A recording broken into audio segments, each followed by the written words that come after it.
Hello everyone, welcome to my channel, Body Mind Healing. My name is Maria Sanchez.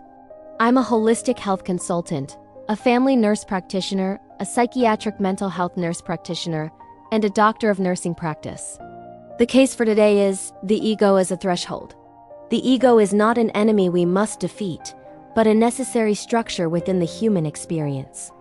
Its presence allows us to inhabit the world concretely, recognize ourselves as individuals, and function in everyday reality.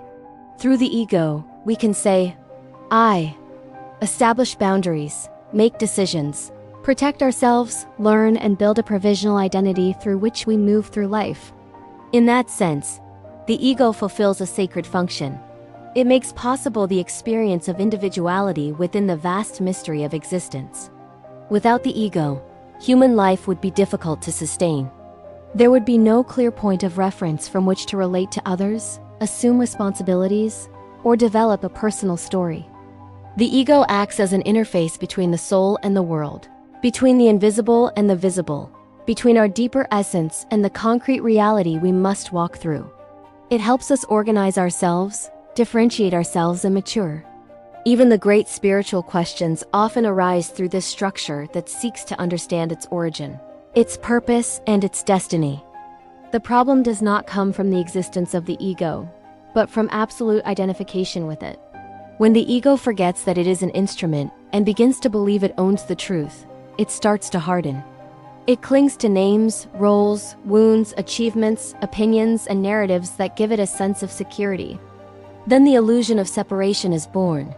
The I perceives itself as an isolated entity, disconnected from the whole, constantly forced to defend itself, compare itself, control, and fear.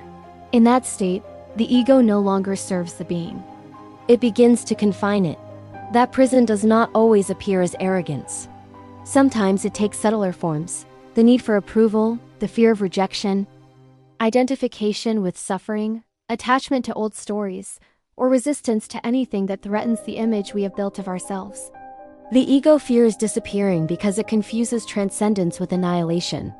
That is why it defends itself, reacts, and clings. But transcending it does not mean destroying it. It is not about inner violence or a war against oneself. Rather, it is about seeing it clearly. True transformation begins when we stop fighting the ego and begin to understand it. By observing its mechanisms with honesty and compassion, we discover that many of its reactions arise from fear, from the need to belong, to protect itself, or to survive emotionally.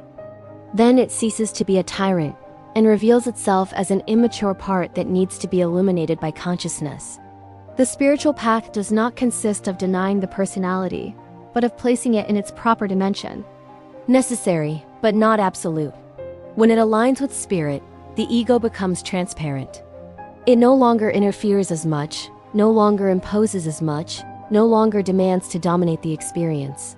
It becomes a channel through which essence can express itself authentically in the world. Identity still exists, but it is no longer a prison.